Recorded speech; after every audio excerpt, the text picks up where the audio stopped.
Oui, concrètement, on a effectivement en 2024 mis en place un plan de cession, un plan d'arbitrage ambitieux et pragmatique, comme on l'a déjà dit à plusieurs reprises. Alors, c'est un volume significatif parce que à date, on peut dire qu'on va respecter nos objectifs qui étaient compris entre 400 et 500 millions d'euros, qui va représenter plus de 80 sessions au cours de l'année.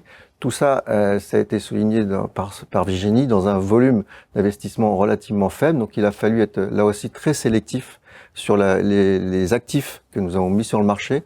Nous avons sélectionné en début d'année 2024 des actifs de taille unitaire inférieure à 50 millions, plutôt en moyenne autour de 20 millions d'euros.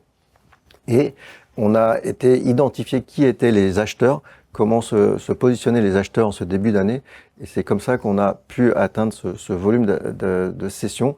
Et oui, tu l'as dit, sans jamais sacrifier les valeurs d'expertise, comme on a été sélectif au départ et sélectif aussi sur les investisseurs qui pouvaient s'intéresser à nos actifs, nos immeubles que nous avons identifiés. On a pu défendre nos valeurs d'expertise. Donc, dans ce volume d'arbitrage qui sera encore une fois entre 400 et 500 millions d'euros, ces ventes seront à la valeur d'expertise et elles généreront des plus-values. À date, le volume cédé a déjà généré à peu près 100 millions d'euros de plus-value.